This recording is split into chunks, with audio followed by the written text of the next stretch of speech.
नमस्कार, मैं हूं श्रीकांत प्रजापति और आप मेरे साथ देख रहे हैं बीसीसी न्यूज। आई खबरों में बढ़ने से पहले डालते हैं सुर्खियों पर एक नजर।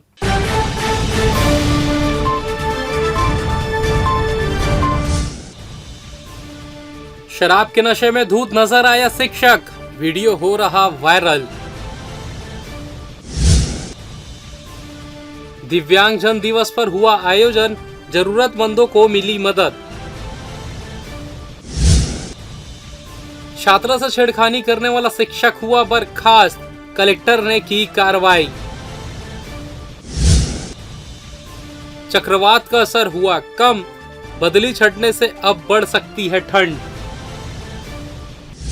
तो ये थी सुर्खी, अब खबरें विस्तार से। बिलासपुर जिले के मस्तूरी विकास खंड अंतर्गत आने वाले ग्राम पंचायत बहतरा के जनपद प्राथमिक शाला में पदस्थ सहायक शिक्षक शशि भूषण मरावी का एक वीडियो वायरल हो रहा है, जिसमें वह शराब के नशे में धुत होकर स्कूल के आसपास ही भटक रहे हैं। मिली जानकारी के अनुसार स्कूल के समय में शराब पीकर नशाखोरी करने वाले शिक्षक के खिलाफ कई बार शिकायत हो चुकी है। बावजूद इसके उन पर कोई सख्त कार्रवाई नहीं की जाती, जिसका ही खामियाजा यहाँ के बच्चों को भुगतना पड़ रहा है। शिक्षा विभाग के अधिकारियों को भी शिक्षक की करतूत पता है, बावजूद इसके बच्चों के भविष्य के साथ खिलवाड़ करने का यह माजरा समझ से परे है। वायरल वीडियो में साफ देखा जा सकता है कि शराबी सहायक शिक्षक शशि भूषण मरावी नशे की हालत में घूम रहा है, जिसे स्कूल में अध्यापन की उम्मीद रखना भी बड़ी गलती है। बावजूद इसके उन्हें स्कूल में पदस्थ रखा गया है। शिक्षक की महत्वपूर्ण जिम्मेदारी और पद की छवि को धूमिल करने वाले ऐसे शिक्षक पर कृपा रखने वाले अधिकारियों पर भी कार्रवाई होनी चाहिए, जिनकी बदौलत ही ये ऐसे हरकत कर रहे हैं और अपने दायित्वों को दरकिनार कर एक नौकरी और सरकार के रुपयों का दुरुपयोग कर रहे हैं। बिलासपुर जिले के कोटा थाना क्षेत्र अंतर्गत ग्राम जोगीपुर रविदास पारा निवासी भगवती बाई कोर्ट ने एसपी और कलेक्टर के नाम ज्ञापन सौंपकर धोखाधड़ी करने वाले व्यक्ति के खिलाफ कार्रवाई की मांग करते हुए पैसे वापस दिलाने की मांग की है। महिला ने गुहार लगाते हुए बताया कि उसने अपने बैंक अकाउंट में मनरेगा, महतारी वंदन, निराश्रित पेंशन, बेटी की स्कॉलरशिप और तेंदुपत्ता सहित अन्य माध्यम से एकत्र कर 40,000 रुपए रखे थे, जिसे गांव के सत्येंद्र सिंह और रोजगार सहायक द्वारा धोखाधड़ी कर निकाल लिया गया है। वहीं आवास के लिए आए पैसे को भी गबन कर लिया गया है। इस धोखाधड़ी की शिकायत उन्होंने कोटा थाने में की है, लेकिन पुलिस कोई कार्रवाई नहीं कर रही है। पीड़ित महिला अपनी बेटी के साथ रहती है, जो अकेले ही टूटे घर में रहती है। धोखाधड़ी की वजह से उनका मकान भी नहीं बन पाया है, लिहाजा उन्होंने आवेदन पर उचित कार्रवाई की मांग की है। अपनी पीड़ा बताते बताते वो रो पड़ी। महिला के आगे पीछे मदद करने वाला कोई नहीं है, जिसकी वजह से कुछ लोगों द्वारा उन्हें परेशान कर प्रताड़ित किया जा रहा है। डर के साए में जीवन जीने मजबूर माँ बेटी को अब पुलिस और प्रशासन से न्याय की आस है, जिन्होंने अपनी फरियाद को लेकर फरियाद लगाई है। पुलिस थाना में जाके 15-20 दिन हो गए बैठे रहता हूँ। आज तो निर्णय हो जाही, काल हो जाही, ऐसे करते। अब तो हम कुछ नहीं बताया। आवाज से बात करे नहीं जी, सर मन तो बात करे हम तो भीखम के जाते ऐसे बोलत रही। मोर खाता के पैसा ला 2 लाख मोर कमाई के ला सर, मोर बेटी मैं पढ़ाऊँ ढेर सारा, बर बिहार करूँ, बुढ़ाऊँ, काम पर के तिल तिल करके जोरे रहे हैं और मैं नूने चटनी खा खा जोरे रहे हूँ सर। ये सब पैसा ला ना सत्यन नाम के लड़का और रोजगार भरत मिल के निकाल के खा ले हैं। और 6 साल हो गया आवास है, फिर आवास की पैसा ला 25,000 भर दिए है। अब 1 लाख कहूँ मैं कि पैसा ला खा दे हैं। मोरे खाता के पैसा ला मोरे खाता में डाल के भेजे हमें और मोला गाँव ले निकालबो और मारबो और पीटबो, इसे कहते हैं। और कोई भी पैसा मोला देवे नहीं करे सर। और अभी 10 जन के शंभू भी हवे, तेन में के 15,000 आ है सरकार घर ले, ओहू में पैसा ला संगी मन बांट के खा डरे। मोला कुछ ऊपर देवे नहीं करे। मोला तो मोर मरे भी आने में कहाँ जाओ, काकर दुआरी जान मोला इंसाफ मिली सर। मोर आगे पीछे कोई नहीं है। मोर बेटी मैं कैसे पढ़ाओ, कैसे मैं जियो प्रभु, ऐसे की खात रहता हूँ मैं का करा। अभी यहाँ आ रहे थे का कैसे कलेक्टर पे मिले रहे? अभी नहीं मिले हमें, बैठे रहे नहीं मिले हैं सर। तना वो सांझिया टूट गए, घर में घुसर के मारबो, ऐसे कह के भिटिया मले सुनत रहते। तो रातों का नींद नहीं पड़े सर, बैठे रहथन थोड़ा को सुतन तो फिर उठ जातन। रातों कन मारबो पीटबो, यदि ऐसे कहत रहते तो मैं कैसे करा, मैं का उपाय करा, मैं कहाँ जावा। और मैं बचपन से रानी अपन जन्म भूमि में बैठे, आज तक कोई बात की गलती नहीं करे हो। मोरे पैसा निकाल के मोहिला तेन मारबो पीटबो, यदि ऐसे कहत। छत्तीसगढ़ हाई कोर्ट की डिवीजन बेंच ने पति की तलाक की अर्जी को मंजूर कर ली है। पति को आदेश दिया है कि वो 2 महीने के भीतर अपनी पत्नी को 5 लाख रुपए गुजारा भत्ता दे। हाईकोर्ट ने कहा कि पत्नी की बार बार सुसाइड करने की कोशिश और धमकी देना पति के साथ मानसिक क्रूरता है। जस्टिस रजनी दुबे और जस्टिस संजय कुमार जसपाल की बेंच ने इस केस की सुनवाई की। दरअसल दुर्ग जिले के एक युवक की शादी 28 दिसंबर 2015 को बालोद की रहने वाली युवती के साथ हुई थी। उनकी शादी चर्च में हुई थी। शादी के बाद दोनों पति पत्नी साथ रहने लगे। शादी के बाद पत्नी एक निजी कॉलेज में नौकरी करने लगी। उसे हर महीने 22,000 रुपये वेतन मिलता था, जिसमें से 10,000 रुपये को वो अपने मायके भेज देती थी, लेकिन उसके पति ने कभी आपत्ति नहीं जताई। पति का आरोप है कि जॉब लगने के बाद से उसकी पत्नी के व्यवहार में बदलाव आ गया। वो अपने मायके वालों पर ज़्यादा ध्यान देने लगी। अपने भाई को भी अपने साथ रख ली, लेकिन उसके पति ने कभी ऐतराज नहीं जताया। लेकिन बाद में जब उसका भाई बिना किसी कारण के वापस चला गया, तब उसकी पत्नी का व्यवहार बदल गया। वो पति से दूरी बनाने लगी और आत्महत्या करने की धमकी देने लगी। अंतर्राष्ट्रीय दिव्यांगजन दिवस पर जिला स्तरीय कार्यक्रम का आयोजन शासकीय दृष्टि एवं श्रवण बाधितार्थ विद्यालय तिफरा में किया गया। कार्यक्रम में मुख्य अतिथि के तौर पर जिला पंचायत अध्यक्ष अरुण सिंह चौहान मौजूद थे। यह आयोजन समग्र शिक्षा एवं समाज कल्याण विभाग द्वारा किया गया। इस अवसर पर जिला पंचायत सीओ संदीप अग्रवाल, समाज कल्याण विभाग की संयुक्त संचालक श्रद्धा एस मैथ्यू, एलिम्को जबलपुर के मैनेजर नितिन महावर एवं प्रभारी प्रतीक खंडेलवाल भी उपस्थित थे। मुख्य अतिथि के आसंदी से जिला पंचायत अध्यक्ष अरुण सिंह चौहान ने कहा कि दिव्यांगजन खेल, शिक्षा, अभिनय से लेकर हर क्षेत्र में अपनी प्रतिभा का लोहा मनवा रहे हैं। दिव्यांगजनों के कल्याणार्थ एवं पुनर्वास हेतु राज्य शासन द्वारा कई योजनाएं एवं कार्यक्रम संचालित किए जा रहे हैं। प्रदेश सरकार दिव्यांगजनों के कल्याण तथा हित में निरंतर तथा बेहतर कार्य कर रही है। यह हमारा सौभाग्य है कि हम इस कार्यक्रम में उपस्थित होकर इन्हें प्रोत्साहित कर रहे हैं। कार्यक्रम में मुख्य अतिथि के हाथों 133 दिव्यांग हितग्राहियों को सहायक उपकरण दिया गया। इसमें 60 हितग्राहियों को मोटराइज्ड ट्राईसाइकिल, 29 को ट्राईसाइकिल, 13 को श्रवण यंत्र, 20 को व्हीलचेयर, 8 को बैसाखी, 8 को वॉकिंग छड़ी, 6 को सुगम्य केन, 5 को कृत्रिम अंग, 3 को स्मार्टफोन, 5 को कैलिपर्स एवं 3 हितग्राहियों को रोलेटर वाकर सहायक उपकरण का वितरण जनरल इंश्योरेंस कंपनी के CSR मद से किया गया। दिव्यांगजनों द्वारा राष्ट्रीय स्तर के खेलकूद में मेडल प्राप्त करने वाले 9 दिव्यांगों को तथा विगत दिनों में खेलकूद में उत्कृष्ट प्रदर्शन करने वाले 70 दिव्यांगों के साथ साथ सांस्कृतिक कार्यक्रम में प्रस्तुति करने वाले 20 दिव्यांगजनों को प्रतीक चिन्ह प्रमाण पत्र प्रदान किया गया। इसी प्रकार विभिन्न दिव्यांग संस्थाओं एवं विभागीय क्षेत्र में उत्कृष्ट कार्य करने वाले 45 कर्मचारियों को भी प्रमाण पत्र प्रदान किया गया। इस अवसर पर दिव्यांग बच्चों ने रंगारंग सांस्कृतिक कार्यक्रम की प्रस्तुति दी।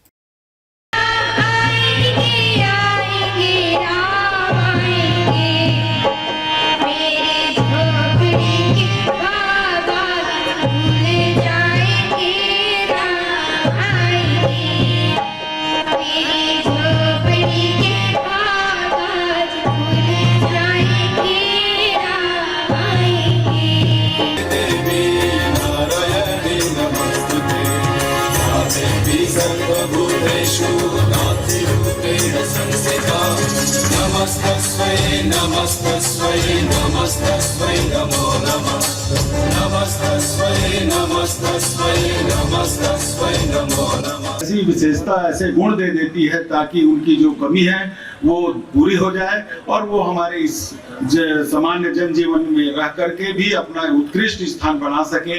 हम इन बच्चों से भी, जो बच्चे अभी यहाँ प्रदर्शन कर रहे थे, देख करके हमारे सीओ साहब और हम सभी भाव भंगिमा से ओतप्रोत थे कि इस तरह का जो कार्यक्रम है, इस तरह के जो बच्चे हैं, जो 2 क्लास कक्षा दूसरी की बच्ची ने जो गाना गाया और चौथी की बच्ची ने जो ढोलक बजाया और अन्य बहुत सारे सांस्कृतिक कार्यक्रम हुए जिसमें उन्होंने अपने उत्कृष्ट प्रदर्शन किया। निश्चित रूप से मैं ईश्वर से प्रार्थना करूंगा कि उन्हें और आगे शक्ति प्रदान करे। मोटराइज और अन्य उपकरण का वितरण किया जाना है। ये वितरण जो है GIC के द्वारा CSR मद से एलिम्को के माध्यम से ये वितरण संपन्न होने जा रहा है। इसमें आज 133 हितग्राहियों को हम वितरण करेंगे, जिसमें 60 मोटराइज और अन्य उपकरण होंगे जो आज वितरण के लिए यहाँ पे सभी हितग्राही उपस्थित हैं। और बहुत ही साधुवाद मैं एलिम्को को देना चाहती हूँ कि ये अवसर हमारे साथ सहयोग के से ये संपन्न होता है और हमें भी इसका कुछ पुण्य कमाने का अवसर मिल जाता है। देश की रक्षा के लिए सुरक्षा बलों द्वारा किए गए व्यापक प्रयासों का सम्मान प्रकट करने के लिए हर साल 4 दिसंबर को राष्ट्रीय सुरक्षा दिवस के रूप में मनाया जाता है। इसका उद्देश्य हमारे जीवन के विभिन्न समयों में जागरूकता न होने या ध्यान न देने के कारण होने वाली दुर्घटनाओं को रोकना है। पहले से मनाए जाने वाले नेशनल सेफ्टी डे को अब नेशनल सेफ्टी सप्ताह के रूप में मनाया जाना लगा है। वही बुधवार को सिक्योरिटी डे के अवसर पर जेजे हॉस्पिटल के पास स्थित एक्सपर्ट सिक्योरिटी सर्विस कार्यालय में कैप्सी के बैनर तले कार्यक्रम का आयोजन किया गया, जिसमें बिलासपुर विधायक अमर अग्रवाल और बेलतरा विधायक सुशांत शुक्ला शामिल हुए। कार्यक्रम के दौरान विधायक अमर अग्रवाल और सुशांत शुक्ला ने प्राइवेट सिक्योरिटी सर्विसेज से जुड़े लोगों को बधाई देते हुए कहा कि जैसे पुलिस और आर्मी के जवान देश की रक्षा करते हैं, वैसे ही प्राइवेट सिक्योरिटी सर्विस से जुड़े लोग सुरक्षा निजी संस्थान के साथ ही प्राइवेट सिक्योरिटी देकर अपनी अहम भूमिका निभाते हैं। विधायक अमर अग्रवाल ने कहा कि बिलासपुर में संस्थानों को छोड़कर करीब 5,000 लोगों की सुरक्षा के लिए सिक्योरिटी गार्ड अपनी सेवा दे रहे हैं, जिससे कहीं न कहीं अपराध को रोक पाने में सहायता मिलती है। वहीं एक्सपर्ट सिक्योरिटी सर्विस के संचालक डीके सिंह ने बताया कि सिक्योरिटी सर्विस से जुड़े लोगों को जीएसटी को लेकर काफ़ी दिक्कतों का सामना करना पड़ा। इस कार्यक्रम में बड़ी संख्या में सिक्योरिटी सर्विसेज से जुड़े लोग मौजूद हैं और कार्यक्रम के अंत में मुख्य अतिथियों को मोमेंटो भेंट किया गया। लोगों की सुरक्षा व्यवस्था के विषय में, क्योंकि पुलिस प्रशासन हो, चाहे आर्मी हो, चाहे सीआरपीएफ हो, वो हर घर में सुरक्षा नहीं दे सकती है। उसके एक प्रारूप निकाला गया है कि प्राइवेट सिक्योरिटी एजेंसी, जिसके जो है कि कम पैसे में लोगों की सुरक्षा, और उसमें लोगों को रोजगार भी मिलता है। रोजगार में जैसे भी लोग बेरोजगारी है तो कई सुरक्षा एजेंसी संचालक कार्य मिलता है, तो वो भी अपना 1%, 2% या 5% प्रॉफिट रख के संचालन किया जाता है, और सभी सुरक्षा एजेंसी के लोगों को उनका भी परिवार का भरण पालन पोषण होता है, संचालनकर्ता का भी उसका जीवन यापन होता है। विधायक भी इस कार्यक्रम में शामिल हुए थे, क्या कुछ कहा? विधायक जी ने कहा कि मैं इस संस्था को आप लोगों का जो हमारे लायक सहयोग रहेगा, माननीय अमर अग्रवाल जी, माननीय सुशांत शुक्ला जी बोले कि हमारे लायक जो भी सहयोग रहेगा छत्तीसगढ़ स्टेट से और सेंट्रल से जो हमारा जो सहयोग रहेगा, आप लोगों को इस कार्य को सुचारू रूप से संचालित करने के लिए सुरक्षा दृष्टि से हम पूरा सहयोग प्रदान करेंगे। क्या कुछ दिक्कतें आती हैं इसमें दिक्कतें हैं कि कुछ गवर्नमेंट लायबिलिटियाँ हैं, जैसे हम लोग जैसे जीएसटी है, जीएसटी हम लोग एक तरह से बहुत सर दर्द हो गया ना। हम चाहते ना हमको आप दी शासन दे ना हमसे ले, क्या इसमें कई 5 साल काम किए कहीं, फिर वो जीएसटी की फाइल खोलते हैं ना, हम लिए ना दे, तो उसमें एक लायबिलिटी और प्रारूप कोर्ट कचहरी की मतलब कई समस्याएं पैदा हो जाती हैं। ईपीएफ एसआईसी और पेमेंट हम चाहते हैं, जिस तरह 15 तारीख के बाद सरकारी पीएफ एसआईसी जीएसटी में पेनाल्टी है, तो उस प्रक्रिया को पीएफ एसआईसी को कर देना चाहिए। और फिलहाल वक्त तो चला छोटे से ब्रेक का, मिलते हैं ब्रेक के बाद, कहीं जाइएगा नहीं। पिछले 17 वर्षों से रियल एस्टेट के क्षेत्र में दे रहे हैं अपनी सेवाएं और लगातार शहर की जनता को एक नई लिविंग लाइफस्टाइल। अपने कार्यों एवं सेवाओं के माध्यम से लाखों लोगों की उम्मीदों को दिया है आकार, इसलिए जिले में ही नहीं पूरे प्रदेश में इनकी पहचान है बरकरार। आपके सपनों के घर को हकीकत में बदल कर है दिखाना, इसलिए आपके लिए लेकर आए हैं भाटी आशिया।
और ब्रेक के बाद आप सभी का स्वागत है। ये बढ़ता है अगली खबर की ओर।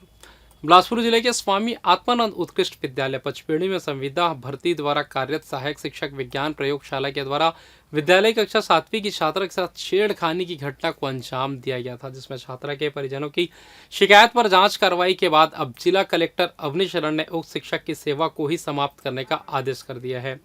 आपको बता दें कि इस घटना को लेकर बीसीसी न्यूज ने प्रमुखता से प्रसारित करते हुए यह खबर दिखाई दी, जिसमें घटना के एक सप्ताह के बाद भी कार्रवाई नहीं होने को लेकर सवाल उठाए गए थे, जिसमें स्कूल के प्राचार्य की भूमिका को भी संदेहास्पद जाहिर किया गया था। वहीं इसके बाद परिजनों ने उक्त शिक्षक एमडी शहजाद के खिलाफ पचपेड़ी थाने में शिकायत भी दर्ज कराई थी, जिसमें अब कलेक्टर ने भी कार्रवाई करते हुए उक्त शिक्षक की सेवा को समाप्त कर दिया है।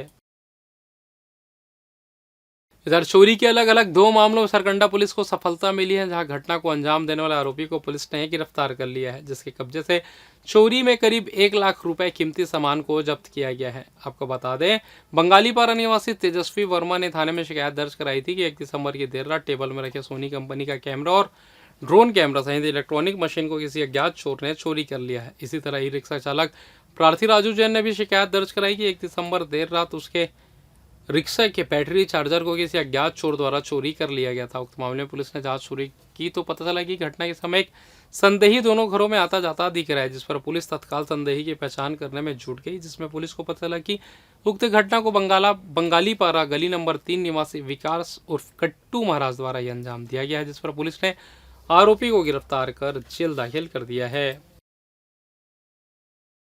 न्यायधानी में लव, सेक्स और धोखा का एक हैरान कर देने वाला मामला सामने आया है, जहां युवती को प्रेम जाल में फंसाकर शातिर युवक ने न सिर्फ दैहिक शोषण किया बल्कि दुष्कर्म के दौरान चुपके से वीडियो बनाकर उसके जरिए युवती से 15 लाख रुपए भी ऐंठ लिए।